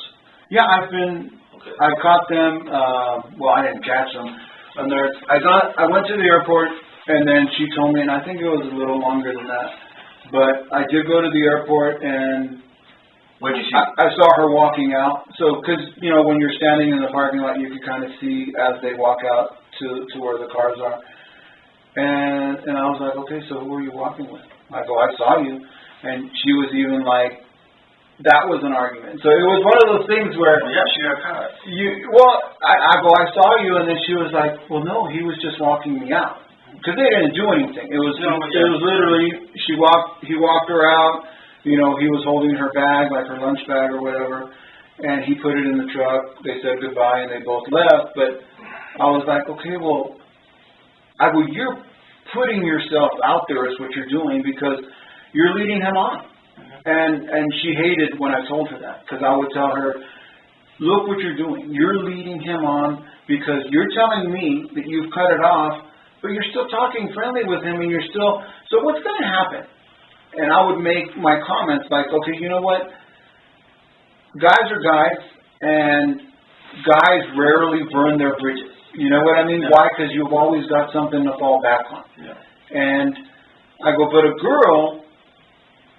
she tends to get upset, cuts it off, whatever, and I go, and you're not. And she would tell me that I was, that's when she'd be like, there you go. Why can't you just leave well enough alone, just believe in me, whatever. Would you say that it hurt you to see and to know that they were in a little relationship through text messages and you visually seen them, that it hurt you? Right. Like, kind of like the way you described, she was hurt since you had your incident back then. Well, it's kind of painful, no? Yeah. That was different because.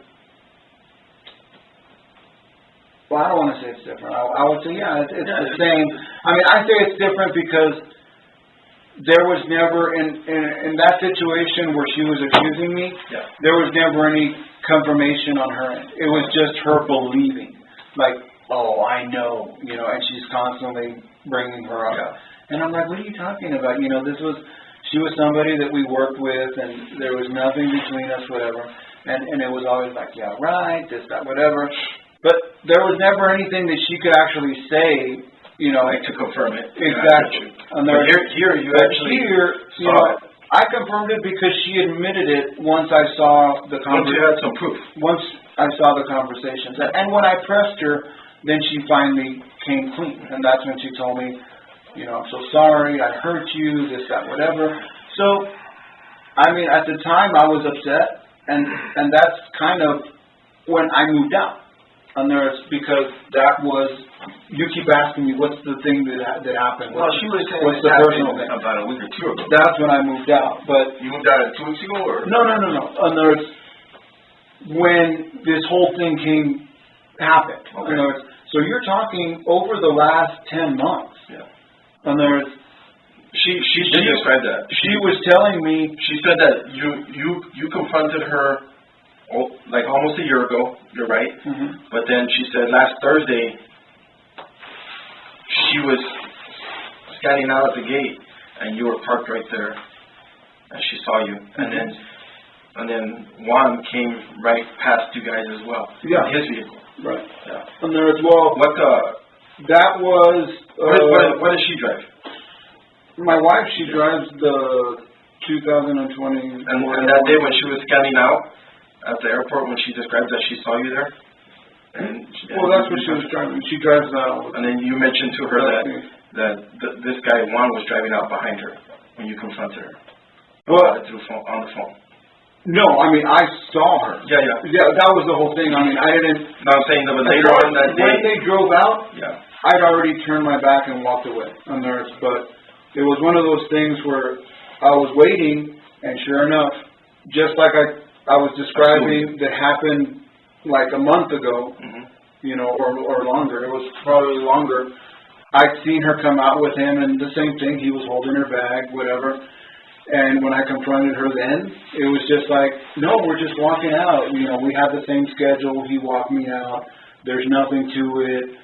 stop your bullshit, your imagination is getting the best of you, that kind of thing, right? Yeah. So then, about 3 weeks ago, 2-3 weeks ago, the same thing happened. Yeah. You know, I go to the airport, and I see the same thing. And then I'm like, what the hell? And then she's like, no, he just walked me out, you know, whatever. And I'm like, there's a pattern. Why is this continuing? I mean, are you continuing to lead him on? You know, so that's what I even told her. I said, and maybe that was a little much on my part, but I was like, I mean, what are you doing here? I mean, who are you playing? Are you playing me? You're playing him? You're playing both of us? What are you doing? Yeah. And then she swore. She's like, no, he was just walking me out. So yeah, so I saw them when they walked out, the same thing. He opened the door for the passenger door, put her bag in, and then they both got in their vehicles to leave. Yeah, she described that. In my case, and she said that when she drove out, I saw her coming to drive out. So when she was already scanning to drive out, you know, I turned away and I started walking. I was like, well, I'd already saw what I needed to see. I mean, I didn't, you know, so I was just like, okay, I turned away and I started walking. And when she was driving off, I called her. Yeah, she said that. Yeah, that's where I was talking about. Because she even mentioned that. Yeah, you described all that, and then that you saw them scanning out. I guess to get out of the gate. What was he driving? I don't know. I mean, I know that she told me that he drives a Toyota because her brother has a Toyota Tundra. What color? And well, her brother has a silver one or something like that on theirs, but. Nonetheless, I mean, when I'd asked her, you know, what does he drive? And then she was all like, oh, he drives a truck like David. And I was like, oh, okay, so it's a Toyota Tundra. And she's like, yes. And I was like, I was just a little confused because right now you were like, I saw both of them, you know, he put her lunch bag into her vehicle and then they both got into their vehicles. Right. So, I mean, they get into their own. His vehicle I could see is a Toyota. On theirs, but obviously, do they park right next to each other? Distance. At that time, yes, they were parked right next to each other. She swears that that's more coincidence than anything else. She goes, yeah, because we normally, when you get there, when she gets there at 11 o'clock, the parking lot's full. Mm-hmm. So she goes, yeah, you can hardly find space. Sometimes I have to park way in the back, you know, whatever. So she goes, the fact that we were parked together, that was just mere coincidence. And I was like, oh, okay, so he didn't move it. He didn't, exactly. I go, so you didn't move your truck to park next to him, whatever. And she goes, no. It was just coincidence. And I was like, okay. So, yeah, I could see that it's a Toyota, but, you know, it's like far away. So, but like I said, I don't, you know, it was the vehicle that she was describing is a white Toyota Tundra.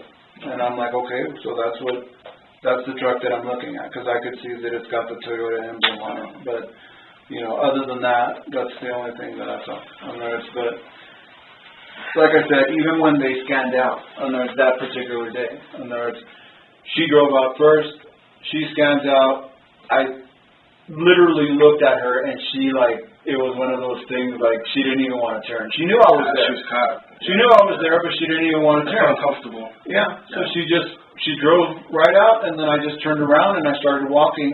Yeah, because she even told me when I started walking, I called her. Yeah. And I told her, hey, what's up? She even said that she talked to Juan, and she was like, did you see Bernard? So, yeah, so I mean, that she didn't tell me. Well, yeah, she was telling us. Yeah. So that's why I'm saying, like, it makes sense. It makes sense. Yeah, so from that day. She was describing it was last Thursday. So last Thursday, that's when it happened. There's, you know, and you know, what do you say to something like that when your wife is? No, it hurts. Yeah, it hurts. I understand. It hurts, and your wife's lying to you or whatnot. But I even told her, I said, you know what? I said, even through all of this, you know, you're my wife. You're my wife, and you know, our kids are everything to us. And if anything, that's been the norm in our relationship. Is you know, the kids were always there, and that was our thing, is to make sure that they're happy and just like any father would want, right? Any father would. So even through these situations, I told her, I said, you know what, when I found out that all that happened, I said, I still love you. You're my wife. I mean, does it hurt? Hell yeah. I said, but, we'll move forward. So, yeah. When I would catch her talking to him, I would be like, she swore that there was nothing with them. She was like, no, we're just friends though. There's nothing intimate between us. She goes, I haven't been intimate with him, because she admitted that they had been intimate on Earth a year ago on Earth, but after that, she says that in the last year they hadn't been intimate, whatever. But obviously, when I would see that, I would question it. And then if I would bring it up or make a smart comment about it, like, oh yeah, you're, doing something for him or this, that, whatever, she'd be like, there you go. Why can't you just leave well enough alone? You're always thinking of things, whatever. So it was that situation. But, in my heart, I believe what she's saying is true. That you want to believe it. There you go. Absolutely, right? I want to believe that what she's telling me is true. That even though she continued to talk to him, and she continues to be friends with him, that intimacy is no longer. And that's what she swears to me. That she swears that, we don't. There's not even that, because I would even be like, yeah, okay. So what do? You guys get out? You're sitting there making out in the car, whatever. I'd make my comments, and then she'd be like, no. She goes, that doesn't happen. She said, she told us that, obviously you guys have been going through your marital problems for a while, and she described everything that you described, everything. And she said, she's like, you know what, I care for Bernard. I do. He's the father of our children. He helps me with the bills and stuff. And then she's like, but it's kind of faded between us, just the way you described it, And I can see how that hurts 100%. I can understand. Yeah, hell yeah, right? Yeah. She mentioned today that you left the house today around 9 o'clock, and she heard the door open, and she called out, and I believe there's only two of the kids were still there, and that's when she knew that you left. You left the house, and this was around 9 o'clock. And I'm telling you this because you mentioned you didn't leave till around 10, 12 when you went to McDonald's for Bessie's McDonald's. Right. Well, no, that's when that's when she called me. Yeah. So she said that you left around 9. But then earlier you were telling us that you didn't leave until she called you, until Bessie called you, which we already knew that you had taken off because she had already told us. Where did you go? Where did you go before Bessie called you from McDonald's? No, you were not at the house. The whole time, whenever I left the house, anytime I come and go, because as a matter of fact, when I drove away, she messaged me. Yeah. So I don't know if she told you that, but she messaged me and she asked me, where are you going? Yeah. Because I didn't announce myself like, hey, I'm leaving, whatever. She got home from work. As a matter of fact, I'd even bought her to eat. So when she got home, her food was there. And I said, hey, your food's here. Because in the evening when she asked me for the McRib, I took her Whataburger. Yeah. So then when I bought McDonald's, I told her, hey, I got you the McRib, and she's like, all right, cool. She was like, yes, whatever. So we're talking about the time that after you had already dropped off McDonald's for everybody else before this was the first trip to McDonald's. You left around 9 p.m. and she said, she saw you taking out. Well, she heard the door open first, and then she saw you. And then she mentioned about a text message about where you're going. And she said that you didn't want to tell her. You didn't tell her anything. No, I told her, I said, I'm doing my app. Well, she's saying, she said that you sometimes don't want to tell her anything. And she's like, okay, well, she ended up just, I guess, going to sleep. That's what she said.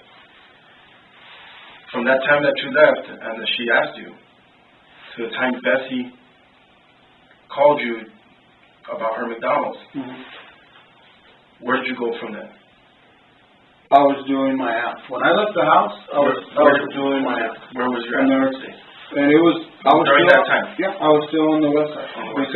Because when Bessie called me, I was in the Cimarron area.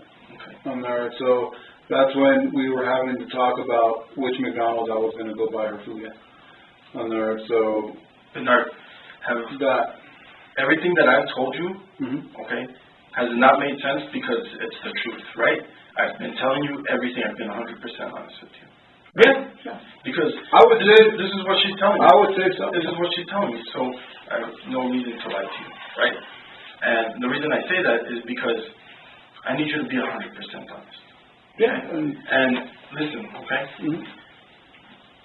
I know for a fact that you were not on the west side, okay? During that time. I've been 100% honest with you. I need you to be 100% honest with me, okay? Where were you at? Well, I'm being honest with you. I was in the West Side. Right. So I don't know why you're saying that I wasn't, but because I'm telling you that I was. Because, listen, you asked us why we went to your house today the way we went, right? And why everything happened the way it went down at your house, okay? At this hour, you mentioned the neighbors knowing about everything. No, okay?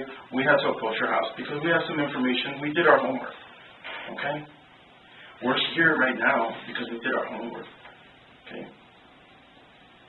I'm not lying to you. Don't disrespect me. No, I'm not lying to you either. And I'm sure Elaine told you about the conversation she had with one of her coworkers. Hang on. So that's out there too. What was that? Well, What conversation was that? She had a conversation with one of her coworkers when, like I said, when she was getting the messages and then people were telling her about what had happened to Juan. In other words, sometime after, she had spoken to some other guy from work, and she was like, yeah, he was giving me like a rundown of, what he had, experienced because apparently he was there. And she said to me, my coworkers are thinking that it was you. And I was like, what the hell are you talking about? And she was like, yeah, that it was you because of the circumstances. Exactly, because of the one situation. So then she's like, my coworkers are thinking it was you. And I was like, what the hell are you talking about? So your coworkers are thinking it's me? Why the hell would they think it's me? And then she's like, and I even said that. I said, okay, is it because they're aware of, because that's another thing that she would tell me, that their thing was very secretive. It was very hush-hush. There was none of her coworkers knew about their relationship or what they had done in the past. And so then I would constantly tell her, are you sure? Nobody knows? I mean, it was, because obviously they have a lot of gossip in that place. Yeah. But just like everywhere else. Yeah, exactly. So when I told her that, why would they think it's me? I mean, why are you telling me that your coworkers think it's me? And right now, you just mentioned that that coworker was there, right? You just mentioned that. Yeah, the person that she was talking to was telling her that, as a matter of fact, she was like, that he was pretty traumatic about it because she said that he was on the phone. Let me tell you something else, Bernard. There was a coworker that followed you. Well, it wasn't me because I wasn't at the airport. Okay. So whatever is transpiring at that situation, I mean, yeah. Everything happens for a reason, okay? Everything. But we need to explain the story, okay? We need to explain. We only have one side of the story right now, okay? And I know for a fact where you were at because what year is it? Simple question. No tricks. No, I get it. It's What year is it? 2021. This world has developed with so much technology, right? Right. There's so much technology around one of the biggest, most busiest places here in El Paso, the airport. Right. There's nothing but cameras. Everywhere. No, I understand. Everywhere, right? I'm And it's 100% certain there. federally regulated, so you know the federal government has nothing but money to throw at the best equipment. Right. So we did our homework, okay? We did our homework. We've already looked at all the videos. We want to get your side story about why, what happened, okay? I know that you weren't on your route. Well, Hang on. Let me finish. Go ahead. Okay? Like I said, everything happens for a reason, but we need to explain that side of the story, okay? Because all I have is one side of the story right now. Mm-hmm. And what am I supposed to do? Take that side of the story that person that was there, that saw this happen, and followed Mr. Bernard away from that area. He only describe his side of the story to the judge. No, I want to describe everything to include your side of the story.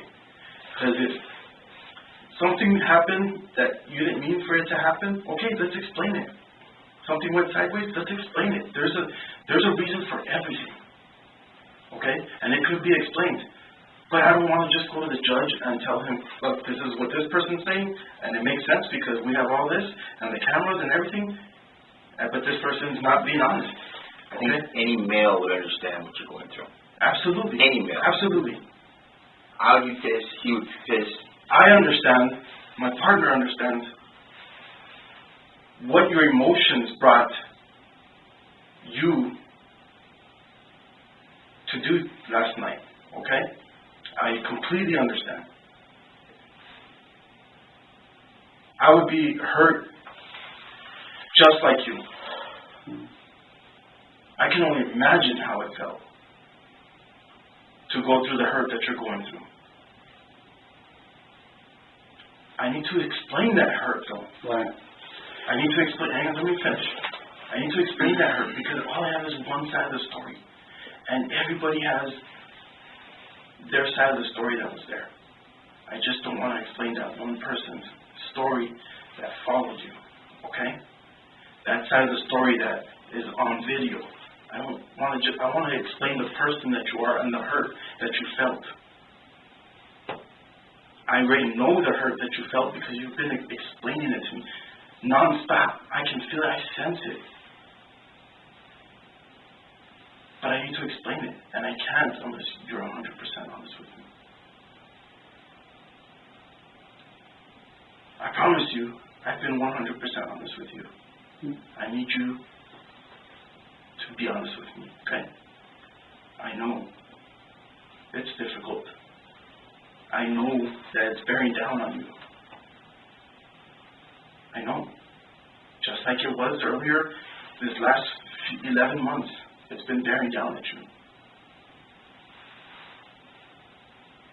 Please help me explain your side of the story.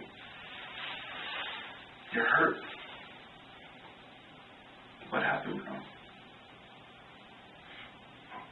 No. And I believe that you're being, both of you, and even the officer before you, have been very honest with me. I wouldn't believe that you have any reason to lie as far as your accounts to what we've been talking about, or what my wife has said, or my daughter has said, or anything like that. But what you're talking about, I mean, it's one thing for me to be hurt,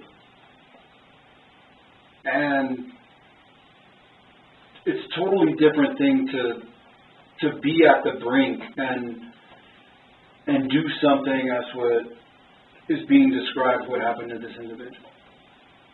You know, that wouldn't be me. That's not me. I don't care how hurt I am. You're right. I don't believe you Yeah. that that's not who you are. I don't believe that. I believe what Elaine told us about you, that you've been a damn good father, that you guys had your problems. I believe that. I don't believe that what happened tonight accounts for the person that you really, truly are. I believe that. You speak very well, very respectful, and I appreciate that. But again, like I said, I know that you were there. Okay? I haven't lied to you, Bernard. I haven't. No. And I'm trying to explain your side of the story so that you don't look bad later on down the road. You don't want to look like that monster. You don't want to be that monster. You're that monster to that jury. Well, if you can explain it, a lot of good things come out of that. But if you just sit there and we have everything that we have against you and you say, I didn't do it, just imagine how that looks. Just imagine how Bessie is going to see it. Let me ask you this. When your kids were younger and they told the little white lies to you, you knew the truth. You just wanted to hear it from them. You would get upset at them. You would maybe discipline them. I don't know. But just as a parent, me talking as a parent, we know the truth. We know that this person's, my son is in trouble, and we ask him and he tells me a little white lie. It angers you a little bit, but you just want them to tell the truth. Because you want to raise that person to be an honest person, right? We know what happened here today. No doubt, 100%. But I want my son to be able to tell me the truth and explain his side story, why he did what he did. Okay? So I have to feel better. Make yourself human. Absolutely. We're all human. I'm asking you for the same thing. I know what happened. I need your side of the story. You know, I wish I could give you what you want to hear, but there is no side of the story. When it comes to what you're describing, there's no side of the story. There's nothing that I could say that... The truth? You could tell me the truth. Because... Well, the truth is that I wasn't at the airport. But look, I can 100% prove to a judge right now that you're at the airport. 100%. And like my partner said, he's not lying. I'm not lying. Mm-hmm. It's 100%. I'm not blowing smoke up your ass. This isn't a place where we haven't played tricks on you. Have you? Have we? No, I don't. We've been straight up. Straight up. And like my partner was saying, technology, cell phones, cameras, everything. And you can't sit here and explain it? Then this is going to be your last time to explain it. Last time. Yeah. And you can sit here, and believe me, people sit here all the time and say, no. And then when they go to court, they're like, shit, I wish I would have said something. Because they want to tell them their side. But the attorney said, nope, don't tell them. Now, someone on that jury can be like, fuck, I know how that feels. I know exactly how that feels. You can explain it. If you don't want to explain it, that's on you. This is your life moving forward. But when you see the stuff that we have, we don't get a search warrant for your house just because. We have to state all the facts. We have to state facts. A judge has already seen this. Pulled your family out of the house. At 4 o'clock in the morning. So do you think that we don't have anything? The only thing that we have for you right now is to explain why it happened. Was it an accident? Did he come at you? Whatever the case. I don't know. Only you would know. And you hold that. And your window of opportunity is shutting. Quick. Right.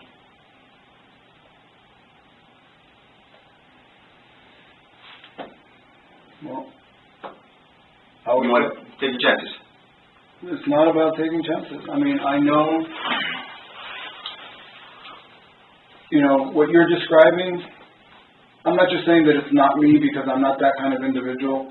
I'm saying that it's not me because whatever you think you see on camera and whatever some individual told you that he was chasing somebody, it wasn't me.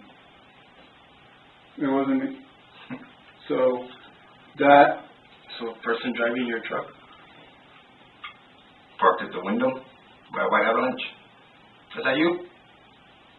I beg to differ, man. We're not lying to you.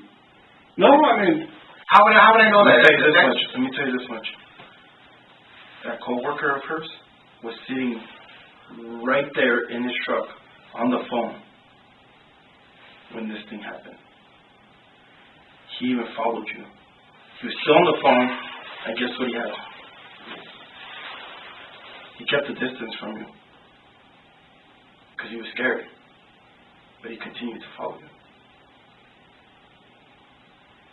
Got your plate, got your truck. And that's why I'm here, to get your explanation. Why? right, well, I have an idea of why. I have an idea of why, because you've been telling us this whole time. Elaine's told us already. I've talked to all the people at the airport. All of them.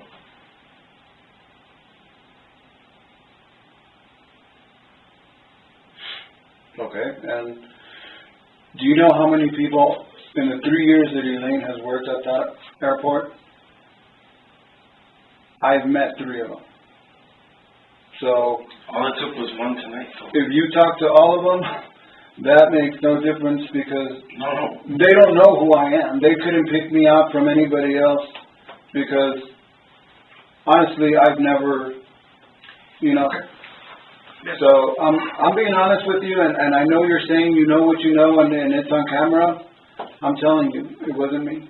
Whoever you have on camera is not me. Because this is, what you're describing is something that... Stop. No, I mean... Just stop. Cut it out. Okay? Cut it out.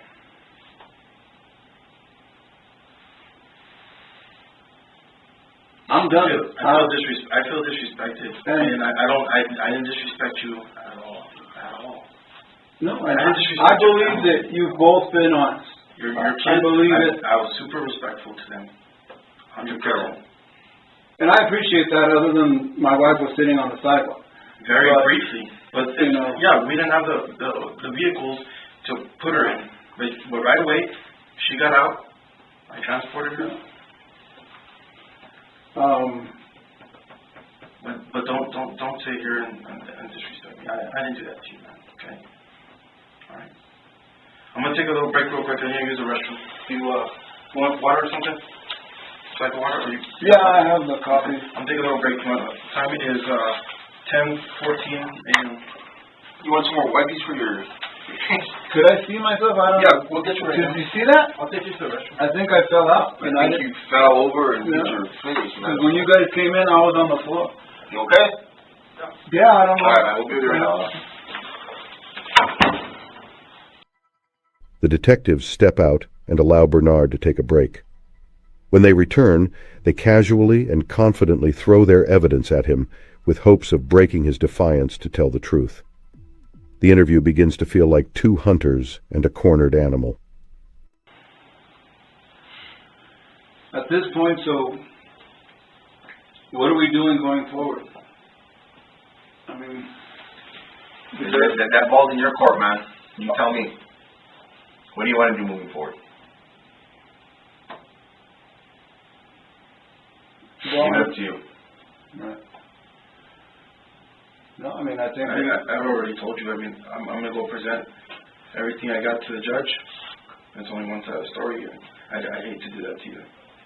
Right. Because your passion, your emotions, got you last night. And it can be explained. Yeah. But I can't do that without you telling me what happened. I gotta go to the judge. And I've been 100%. That's what I gotta go to. Right. So, unlikely, he's gonna issue a warrant. You asked me what happened. What's gonna happen? Yeah. No, I understand. That's our side. You know? Right. So let's see what you want to do on your side. I do have a question for you, though.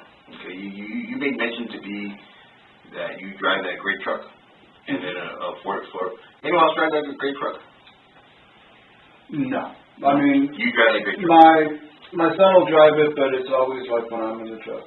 Okay. Yeah. So no one else have access to that. You have. Other than that, well, I mean, everybody has access to our vehicles in the house. And there's, you know, but no one drives who drives it? It's you. Yes.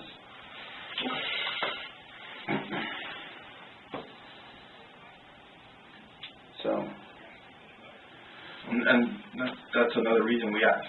I mean, because the truck's there on video, your plates.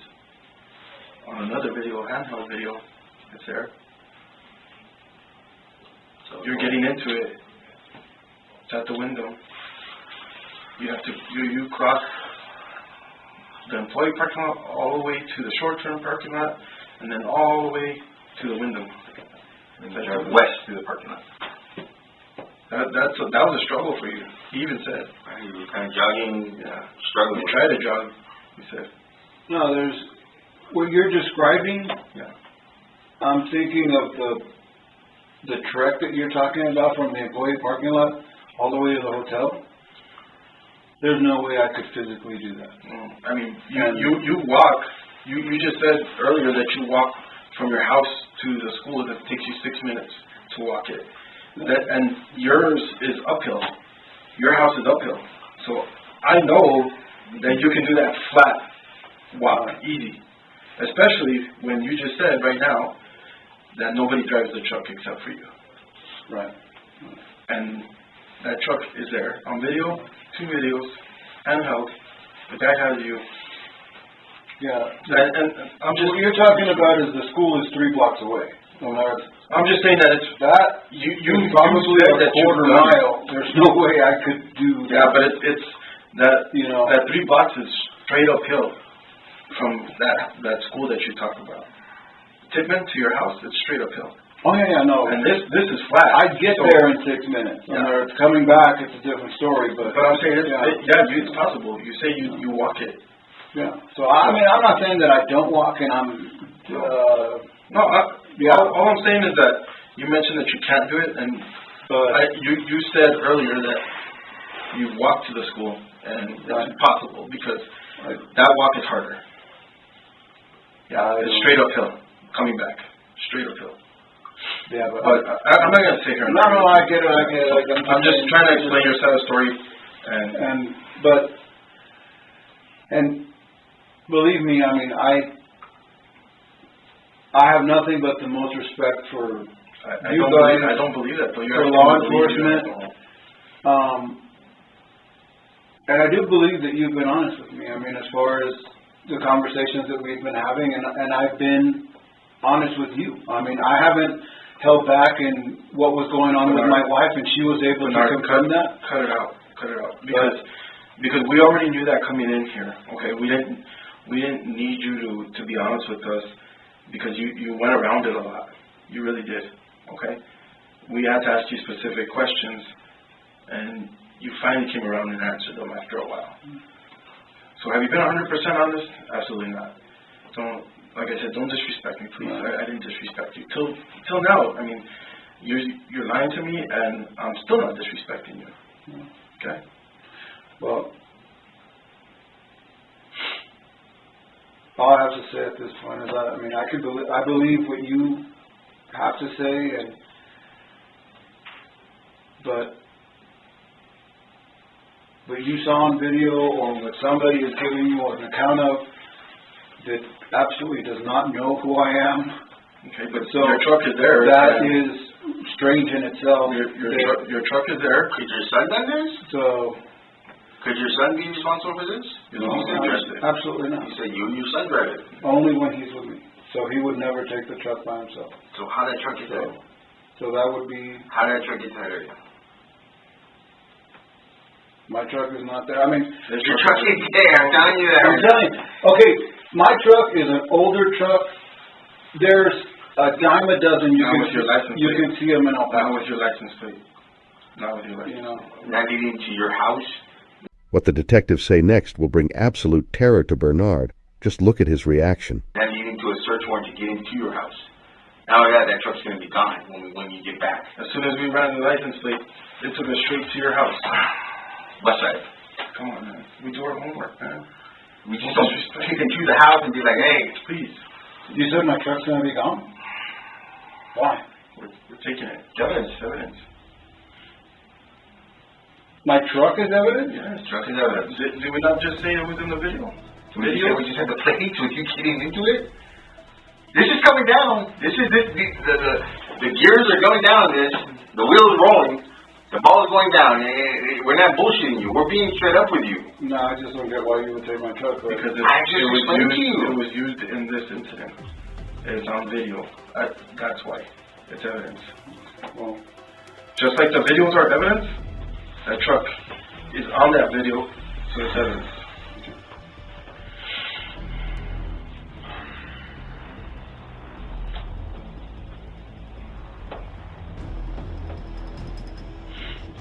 so where's my truck now?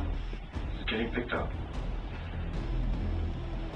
The only thing I would ask is, I went to the pharmacy today, and I have prescriptions in there. Oh, that's going with it. Jesus, I can't get my prescriptions out?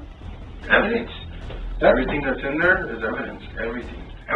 That's what the court says. I have no say of that. I have no say of that. See, this isn't a regular theft.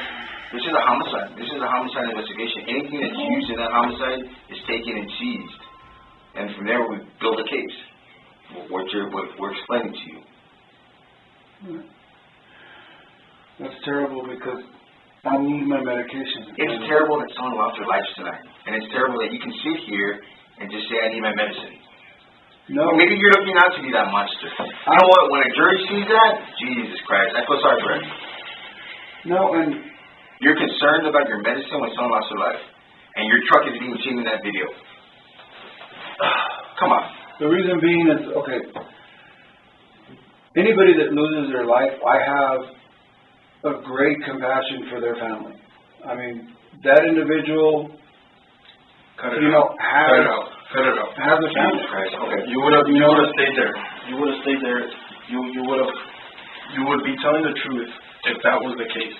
Don't do that. Now you just cut it out. Yeah, cut it out. We're gonna go ahead and end this interview. It's November 20th, 2021, and it's approximately 10:43. So, why was Bernard so terrified about them seizing his truck? It may have had something to do with the fact that he had not had a chance to get rid of all the evidence. In his truck, detectives would make their case a slam dunk. On several loose sheets of paper they would find his wife's work schedule, Anzaldo's work schedule, a background check for Anzaldo, and as if that wasn't all bad enough, they found blood on the steering wheel and on the inside door handle. That blood belonged to the victim. Bernard Walter Chrisman would be sentenced by an El Paso, Texas jury to life in prison for his slaying of Juan Anzaldo. He would appeal, but to no avail. If you enjoyed this fresh, first-time scene interrogation, like the video and subscribe for similar content that will be coming your way soon.